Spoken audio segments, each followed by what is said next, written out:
So on this week's episode of Be More Super, the podcast, I'm literally so excited. This gentleman has been in a lot of my favourite movies, from American Graffiti, The Untouchables, and he's with me this week to talk about this marvellous movie that's doing the festival circuit and making waves for all the right reasons. It's a beautiful film.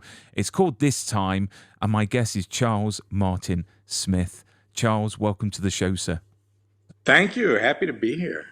Oh, so excited. So we're going to talk about, obviously, this time, which I've had the pleasure of viewing, and it's just a magical movie. It really, really is. And we're going to talk about that very, very shortly. But obviously, you've been in the business quite a few years. I mean, we're not going to count them, but you've been in a long time, to the point where the Whistler Film Festival recently awarded you the Achievement Award for your career. I mean, I'm sure that you're not in it for all the awards, but that must have been quite nice to get that award at the Whistler Film Festival. It was really lovely. You know, I lived around there for many years. At one point in my career, I kind of relocated to Canada and was living in Vancouver and making Canadian films and working on Canadian television projects and so on. So to go up to Whistler, you know, which is so beautiful, right above Vancouver there, and to know all of these people from the Canadian film community that I'd gotten to be friends with was really special. Oh, I bet it was. I mean, I've never been to Canada. I'd love to go. I've got to say, probably 90% of my guests are Canadian, and we all know all Canadians are really nice. You know, they're very pleasant. Lovely people. Lovely people. They certainly are. So let's start at the beginning shortly. You know, in the way of acting. Why acting? Why not a 9-to-5 job? Because I know that your family was animators, and you've got quite a few animators in your family, like your cousin and your dad. So why didn't you follow in their footsteps, and why acting? Well, it was one very simple reason. Of course, I idolized my father. He was a wonderful man and a wonderful artist. And I grew up, you know, sitting on his lap watching him draw cartoons. And I thought, well, you know, this is what I want to do. But I realized at some point in my childhood that I just can't draw. I just don't, whatever that talent is or that skill. And I remember talking to my father about it, and he said, well, it's easy. You just look at a blank piece of paper, and you picture what it is you want to draw, and then you just sketch it in. And I said, well, Dad, I look at a blank piece of paper. I just see a blank piece of paper. I can't, there's some synapse in the brain that I was missing. But I've always loved acting. I mean, I was one of those probably somewhat obnoxious kids that was always putting on plays in the backyard and with all my friends. And I just enjoyed it enormously. And I suppose it was another creative outlet since I couldn't draw. I always liked the idea of acting. And of course, growing up in Los Angeles, you're around so much of it because my dad worked in Hollywood, and I had friends whose dads were Hollywood actors and so on. So it was always kind of out there as an intriguing possibility. And going through school and doing all the drama classes and the Shakespeare plays and the school musicals and all that, I enjoyed it, but I kept thinking to myself, at some point, I'm going to have to find something to do for a living. You know, I'm not going to be able to rely on this. And, luckily, I started getting a few little jobs here and there when I was 17. Yeah. And I just kept working, and I've never stopped. It's been pretty great. Honestly, looking at your IMDb, literally, there's so many credits there. You know, we could be here all night. We really could. I mean, did you have a plan in place of when you started out of what you wanted to achieve? And do you still have a plan, or has that changed? No, I never really did have a plan exactly. My hope would be to be able to make some kind of a career doing this. And, you know, I thought, wow, when I'm an old guy someday, you know, 50, you know, wouldn't it be great to still be an actor and to be able to make my living just acting? But when I got to college, I got very interested in directing. Mm. And I started taking a lot of directing classes. And then I thought, well, maybe my future is in directing theater, which I loved more than film. And I had the idea that, well, I could always become an academic and, teach acting, teach directing at the university level, direct the main stage plays, and direct actors and teach actors. And that was kind of my fallback plan. That was what I'd always thought I'd end up doing. And then you've gone on from acting to writing and directing. Literally, you're doing it all, which is great. I mean, obviously, your big sort of breakout, I would say, it was American Graffiti, and that is literally one of the iconic movies. I think it's been named in the top 100 films of all time, which must be crazy. And the fact that people still talk about it to this day. I mean, obviously, being in a film like that and then moving on, do you feel that helped your career or put so much more pressure on you? Because obviously you're now in the limelight, people have seen this movie, and Hollywood's not always a nice, full of rainbows and cupcakes. Do you know what I mean? No, So, I mean, no. what was that like to come from American Graffiti onto, into the Hollywood scene?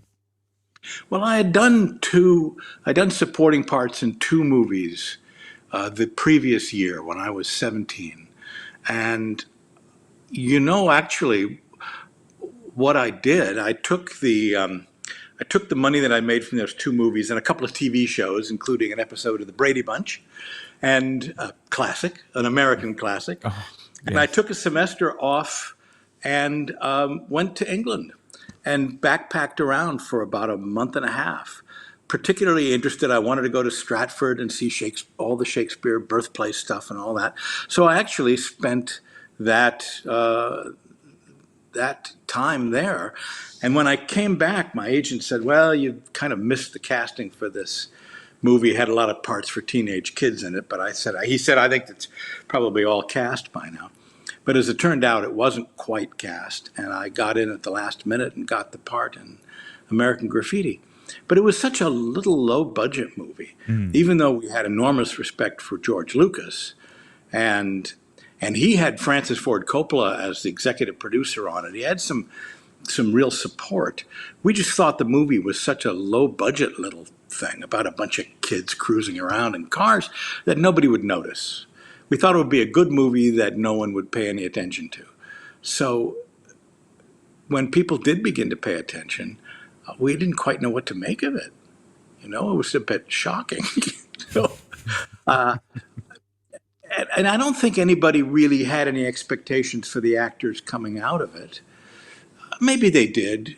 Maybe they did for Harrison Ford and Paul Matt, who were sort of the more leading men. Mm. But I was just an 18-year-old kid. Do you feel, though, films and projects that are made on a low budget, like these independent movies, do you feel that sometimes they actually are better than the big budget sort of studio movies because they've got a lot more heart and soul about them? I agree. Absolutely agree. I've always felt that, and I even knew that as a kid. Although when I started acting, like Graffiti, we shot it in '72. That was a strange time in the history of the film business. The studios in the early '70s didn't really know what kind of films to make. So young filmmakers like George Lucas and Martin Scorsese and Steven Spielberg had a lot of leeway to do whatever they wanted. Mm. It wasn't until maybe 10 years later, in the late '70s, when all these Jaws and the other sort of big blockbusters, and Star Wars. Then the studios, then they had a pattern to follow. Mm. And it moved away from the independent films again. But the independent film world has always been more interesting to me. And it's also nice to be able, for the writer and the director in an independent film, to be able to work without as much studio supervision and control. You're more free to, put across your own vision. and flipping that over, because obviously you was in a big studio movie, which was The Untouchables, which which I've got to say they did it right. It's one of my favorite movies of all time. I just think I'm just fascinated by this sort of age of America, and especially Al Capone and the gangsters of that time. And that your Yeah. character is based on a real life person. I think I've got it down here, Frank Wilson, who actually collected all the information that ultimately put Al Capone behind bars for Yeah. tax evasion of all things. Um, That's right. what was it like working on this movie? Because it looks like it was just so much fun. Well, it was in some ways a lot of fun. Uh, I really enjoyed working with Brian De Palma, and his reputation as a camera stylist and all that. People don't realize he's a very good director for actors. He was a very good actors director. And I thought he did a great job putting that film together.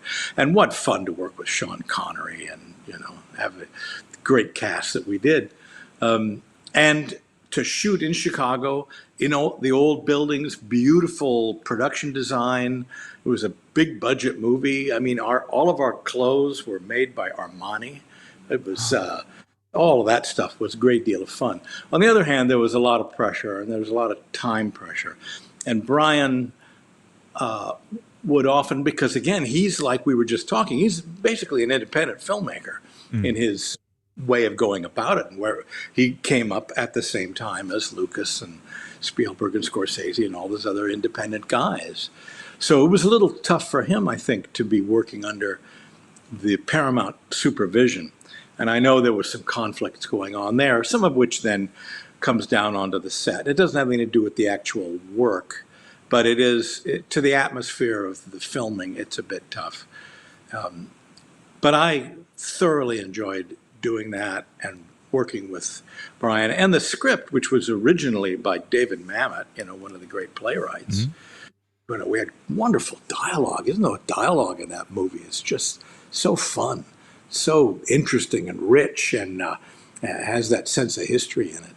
I mean, I love your character, Oscar, how he goes from this coy sort of accountant to this gun-wielding lawman, and it's just great to see that arc throughout the movie. I mean, have you got a favourite scene, from that film that you can remember you really enjoyed filming? What fun. Yeah, well, the whole sequence at the bridge where we intercept the Canadian shipment of whiskey and I start blasting away with a shotgun. And that was a lot of fun. It was a lot of fun for me. I just wanted to touch on, obviously, the cast in The Untouchables is an amazing cast, and there are certain actors out there that really take their craft very seriously, and Sean Connery has been mentioned as one of these people. I mean, what was he like to work with? Because we see him on screen in these great roles, but what was he like, off screen? Was he quite nice, or was he very focused? Yes, all of the above. And sometimes he was very impatient and got cranky. The shooting was rather slow. We had a big budget and we had time. And the cinematographer was doing a beautiful job of lighting the sets, but that doesn't happen fast. Sean comes from a background actually of films that are shot more quickly, and he was frustrated that it would take so long to set up a shot. He'd say, well, this is an American problem, So we're back with Charles Martin Smith, and we're going to be talking about This Time, which is an absolutely wonderful movie. I mean, you took a break from directing to get in front of the camera. What made you decide to stretch those acting muscles once again after so long? Well, my arm was twisted, and Rob Vaughn, who directed This Time and developed the project, is one of my oldest and dearest friends. So we've been talking about wanting to work together for a long time, and he told me about this project early on and asked me to come aboard as a producer as well. And So he worked, and we all worked with the writer to develop the script. So I've actually involved with it from the development stage on. And he asked me to play this part, and I was tickled to death. Of course, I love acting. I just haven't really had the chance to do it much in a while. And what a great role to take on, because you've been directing for quite a while. You've directed on some great movies and TV shows. I mean, obviously being involved with the development, and Ali Jennings, who's the writer of Yeah. of this. I mean, how difficult was it within the developing the actual film in keeping true to what Ali wanted from her story? That's a really good question. I think the story was originally developed between Rob Vaughn, the director, and her. I think it was an idea they came up with together. So they collaborated together really well, I thought. She is a very interesting, very talented young writer. And they began to work on it. And I would come in sessions too, largely just talking about creative things, script ideas, and so on. There were some hiccups along the way in the development. There's a device in the film where I don't want to give things away to people who haven't seen it, but Liza Minnelli is figures prominently in this story. And at one point, it had been our idea to try to actually have Liza in the film. By a strange coincidence, she was living in the same building as I was in Los Angeles. And I'd actually bumped into Liza a couple of times. And of course, she's just a living legend. But then, so that idea had to be changed and morphed, and things had to be shifted around. And that's just the normal process of development. So I helped out, but really it was largely Rob and Ali, who could channel a lot from her childhood and her upbringing into the character of Grace. I mean, when I watched this movie, I didn't know what to expect. To be fair, I knew the backstory of the movie, and as I was watching it, there were so many moving parts. And I've got to say, the way it ends, I just think is so beautiful. But what I really adore is the relationship between Red and Grace. On this journey. If you can explain to everyone a bit about the movie and the backstory of Grace and Red. Well, Grace is a teenage girl, and she's living with her mother and her stepfather. Her biological father disappeared years ago, and she doesn't really know anything about him.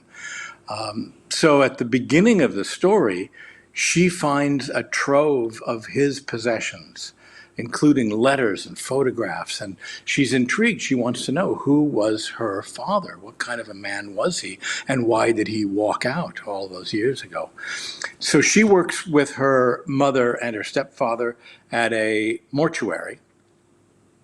And as she gets intrigued with the idea of traveling across country and trying to discover who her father was, she basically blackmails the only person available, who is Red, who is a Vietnam War vet, heavy drinker, definitely a problem personality. But she blackmails him into using the hearse to drive her across country on this journey of discovery. So these two characters, who couldn't possibly be more different, end up on this journey together. And it's lovely the way Ali has developed their growing friendship and their growing bond, very much like a father-daughter relationship. I mean, again, the relationship between Red and Grace is just fantastic. There's a picture of you both in character. I mean, the cast in this movie is incredible. It really is. I mean, how did you build that relationship with Anwin, who plays Grace? Because it just seems so natural on screen. Well, we had so many young actresses that auditioned and did screen tests for that role, who, by the way, are some amazingly talented young actresses in Canada. This film was entirely shot in and around the Toronto area, and but when we saw Anwen, it's just something about her, her skill as an actor, and something about a kind of a light that comes from her that is just really appealing. And I knew that within 5 minutes of meeting her, I knew we get along great. First of all, she's very bright. She's hilarious.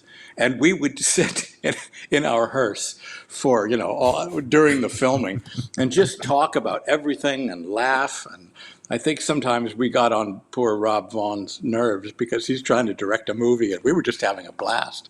She's a very, very talented and very sweet person. Very easy to get to like. I mean, this film tackles quite a few real world issues from alcoholism to homophobia. I mean, how important do you feel a project like this is to the movie goers and to be seen by the masses? I just think it's a very important story to be told, and I think this is the time to tell it. Especially in the U.S., we were very pleased to have our world premiere of the film in Florida. Home of the Pulse nightclub shooting, home of, the governor and all the homophobia and crazy stuff that's going on down there. Just last week, there was another story of a trans teenager being beaten up and died. This is a serious issue in our culture, and although the film deals with it, and I think it's really important that it does, I never want to lose sight of the fact that it's also a personal story and an entertaining story. But at heart, what it has to say, I think, is very strong and powerful and necessary. I mean, it's done in such a clever way as well, because, as you said, it's got the humour in it, it's got the great story, but the backbone of the film, the message is so powerful to watch from the beginning to the end. I mean, there's so many great moments for Red in this film. I mean, I've got my favourites, but what was your favourite to film?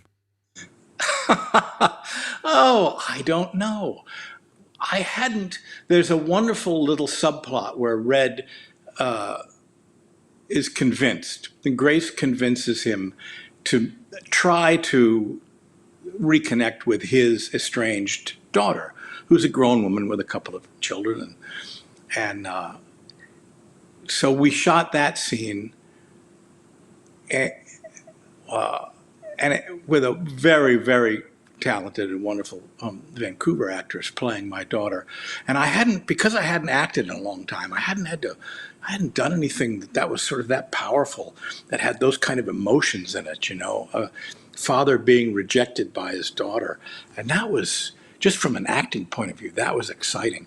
But I think the things I really enjoyed the most were just the scenes with Grace, the back and forth, the banter, the interplay between the two of us. It's like, for being an actor, it's like playing tennis. And it's when you're playing with somebody who's really good and can return every shot of yours, and it's great fun for an actor. And how wonderful to not be the director and to not have to worry about all the stuff that Rod had to worry about. Oh, we're running out of time. We've got to get lunch. We have 6 more shots to get. When you're just the actor, you don't have to worry about those things. This is why I admire anyone that decides to not only act but direct and produce in their projects, because when you've got so many hats on, it must be so stressful. But talking about that talented Vancouver actress, that's Erica Durance, who many will know from Smallville as Lois Lane. Which I've met her a few times over in the UK when she's come over for conventions, and she looks quite different in the film. I've got to say, bless her, she looks very stressed out in the movie. But that's what happens when you have kids, everyone. If you want to keep looking good, just don't have kids. Because I am so tired right now. My little ones are asleep. But have you got any more plans on getting in front of the camera more? Because you're such a phenomenal actor. And you're also a great director. So obviously we want all of you behind the camera and in front. Well, thank you. That's lovely. I don't know. I've sort of started to tail things back during the COVID pandemic when everything sort of shut down. I found I really liked having leisure time and not working. And directing is so stressful. And and acting can be too. And so I've kind of entered a sort of a semi-retirement, frankly. I'm really not doing that much. I'd be happy to do more acting, and I'm talking with Rob Vaughn again about a couple of projects. But I called my agents and I said, I'm going to just take a break now for another year or so, and then see if I feel like getting back into it or not. I just turned 70, so I feel like, I could. I'm entitled to take it a little bit easy. But I'm sure if the perfect role came about for you, you wouldn't say no. No, Which is great to know. and in many ways, Red was a perfect role. I was so happy to be doing that, and it was one of the best best experience in my life. It's great. But again, with the film, you wouldn't put Grace and Red together, normally, and say, they would get on. But the great thing is, it's quite a nice father and daughter sort of relationship towards the end of the movie, which I just think is the sweetest thing. And I've got to say, being a grown man of 44, I was in tears at the end of the movie, absolutely boiling my eyes out, to the point that someone came over to see if I was all right, because it was just so moving. It was fantastic. I mean, this film has been doing the festival circuits and has received a lot of praise. I mean, why do you think it's doing so well? What is the secret sauce of, this movie? I think you really hit the nail on the head. There's an emotional bond that happens between the two characters, and especially what Grace is going through, to have this bond with this unlikely, drunken old Vietnam vet, to have this happen and to bring her along and her story is just something that connects with people. I think we're all looking for an ally, Rob, the director, calls it a film about allyship, which I thought was an interesting way to put it. We're all of us in this together. And here's two very unlikely characters that find each other and help each other and enter into their own thing together. That's emotional for us, because I think so many of us, we all need that. That's part of the human condition. And I think Rob, particularly the way he directed it, has really touched something about that human condition. And I'm positive that it's going to help a lot of people out there that is going through a lot, which the film centers on, which I think is great, because anything that can help people or bring things to light, I think sometimes it's not nice to see when things like this are tackled, but I think it's important for us to see it. I mean, especially with me. I mean, I've got two young girls, and they're quite influenced with social media and what's good and what's bad. And what I've always told my girls is I do not care what you want to do when you're older, as long as you're happy. Happiness, I think, is the key. So I mean, obviously, Red, we don't want to spoil it for anyone, but I would love to see what happens to him after the film. I want to see what happens to him, because I am so pleased for him, and I'd love to see that journey that he takes. It's an interesting idea. I'm going to talk to Rob about that. I would love to do that. I'd love to bring that character back. He was so much fun to play. He's such a crusty, difficult guy at the beginning, which, by the way, is very much Rob Vaughn's doing. He kept pushing me at the beginning of the film. He said, we're going to like this guy by the end of the movie. At the beginning of the movie, don't make him likable. Make him. He would say, you get that for free. He wants to see this character really, really have that edge to him, and that sandpaper quality. And he really helped shape that performance. I'm very impressed. And you performed that quite well, because at the beginning of the movie, you could see like a shimmer of sort of, you think that this man's going to be quite a nice guy. I think he's sort of damaged goods, and he's got a Yeah, heart there somewhere. And then that's the nice thing about the film, is that you see him sort of change and come back to himself. I think, he's very lost, and you see him grow, which is great. But I that's can't wait for people to see this film. I me too. really can't. And the thing is about these sort of films, because I presume it was on quite a low budget. I think would you class it as like an indie movie? I've always said indie movies are always the best films because I think they've got a lot of heart and soul. And I suppose you've got less control of the studios over what is actually made. Absolutely right. And I've directed studio films and I've directed independent films, and yes, at the studios, they're giant corporations and they operate like that. And there's that kind of corporate thinking tends to seep into the movie that the director's trying to make. Whereas an independent film, you have the freedom to really put across your vision, which I think Rob did here beautifully. And then just a few questions on a bit of your career, really. I mean, over all the projects that you've worked on, have you kept anything as a keepsake? Have you, kept pieces of your costume, any props, any scripts? I mean, are you the type of man that does that, or is it like when the project's finished, it's forgotten? That's funny that you would bring that up. Um, I've just moved actually, and I got a lot of my stuff out of storage. And I confess to having been a little bit of a pack rat in films, and so I have kept a lot of stuff. I have kept scripts from all of the films that I've done, and I've kept pieces of wardrobe. Yeah, it's funny that you bring that up. Um, I just found my great overcoat from the Untouchables that I Wow. wore, and I found my shirt and broken glasses from playing Terry the Toad in American Graffiti.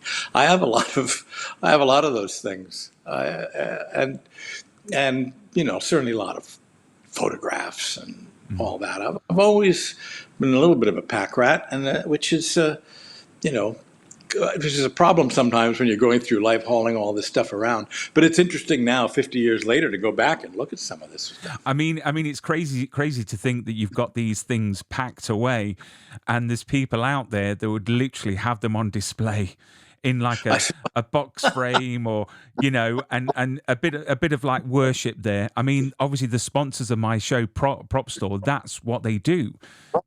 oh, They sell movie used props and costume pieces, and they I do didn't know that. auctions throughout the year. And they well, their last auction, I think, was over £50 million worth, Holy uh, crow. and Is that massive. The right? latest one, they've got like C3PO's used head. They've got Anthony Daniels that has actually given them a lot of the props to sell for him. So, if you're after any money to raise for a project, Prop Store would kindly help you out with a few of those pieces, That's, because it's crazy what they go for. Like that yeah, jacket from the Untouchables. I mean, obviously it means a lot to you, but that would raise a hell of a lot of money. There is a massive market for it, because I collect film and TV props and you scripts, do. and Oh, yeah, yeah. I love it. Oh, I've got a Superman screen used Superman crystal from the original Superman. I've got a script, a production used script. I've got tons of stuff that my wife wishes I could sell, but I'm not. Well, I'll look into that now. Now that I've got this connection, I didn't Mm. realize that. Now I've just moved. Actually, I moved out to Palm Springs area, which is Oh um, wow. which is what you do, right? You work in the film business 50 years, and then you retire to Palm Springs. It It's written somewhere that you're supposed to do that. it sounds good. I mean, looking over the whole of your career, I know this is going to be a hard thing to choose. I mean, what do you feel is your shining moment that you're most proud of? Well, I'm proud of a lot of the things that I've been lucky enough to stumble into. One movie that will always be extremely special to me was Never Cry Wolf. because it was such an experience to make that film. I worked on it for 3 years and contributed as a writer as well. And I think Carol Ballard, who directed that, is an absolute genius. And I learned so much on that film. That means a lot to me. And then that was my first experience up in Arctic Canada, where I met a lot of the Inuit people and people that are involved in that culture. And out of that grew my friendship with the Canadian author Farley Mowat. And then Farley gave me the rights to his short story, Walk Well, My Brother, and I made my film, The Snow Walker, based on that. And that one also stands out. So my two Arctic... Oh, there you are. Look at there. There you go. Yeah, that means an awful lot to me. And my other, well, let's see if you have this one. The Stone of Destiny, which was the Scottish film that I made, also in the Canadian-Scottish film. We had the great honor of being a closing night gala at the Toronto Film Festival and playing my movie in front of 3,000 people there at the Roy Thompson Hall and getting a standing ovation. That's something I will never forget. Excellent. I mean, talking about authors, I mean, I'm sure you've got so many stories inside regarding your career. Have you ever thought about putting pen to paper and writing like a memoir? Have done. And actually, I have notes scattered around that I'm actually trying to put together into that. I've just started to work on that. Wow. Now that I have a little bit of spare time, I've started to actually work on that. And that's one of the reasons I was digging through the old boxes and looking. I found some journals that I'd written while I was filming American Graffiti and some of these things. And looking back on it, remembering these things, I've had some fascinating experiences, I will say that, and I have started to write.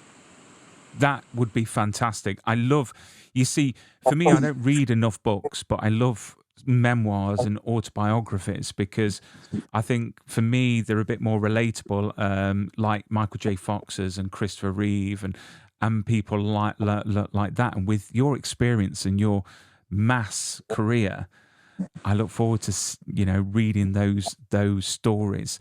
I mean, obviously, your career, you've I think it's how many decades is it? Is it five decades? Would you say? At least I did my first paid acting gig in 1971. Oh wow! So a few years ago. I mean, have you got any advice for anyone watching that might want to follow in your footsteps? I mean, obviously, the industry is going to be different now than it was when you came into it. But any sort of advice you have for any aspiring actors or directors? It's hard because, as you say, things have changed so much from the way it was when I started out. But I think the two things that will always hold true would be to study and work. I even after I was working professionally, I kept taking acting classes. I studied with Nina Foch, who was one of the great acting teachers in LA, and I learned so much from her. I can't imagine trying to, every day that I'm on set, whether I'm directing or acting, I use things I learned from Nina. It's absolutely true. So to try to get out there and work without studying and without practicing, without doing theater, that's, I think it's impossible then as well as now. I was so impressed. The last thing I directed, which I was in London, the Gift from Bob, the sequel to The Street Cat Named Bob. Every actor that you meet in London are well trained and very experienced in the theater, and you don't find that in the U.S. as much. And I think the British superior, and the actors were all phenomenal. That is good to know. I mean, obviously not taken away from yourself and other actors from across the pond that obviously are very, very good. But Charles, you've been a great guest. Thank you so much for coming on and talking about this time, the Untouchables, and a lot of your career. I mean, to be fair, if we talked about everything in your career, I think this interview would go on for weeks. But I'd look forward to having you back on the show without the technology issues, good old internet, in the future. But look after yourself and keep safe, my friend. Cheers. Thanks. Thank you so much. Thank you.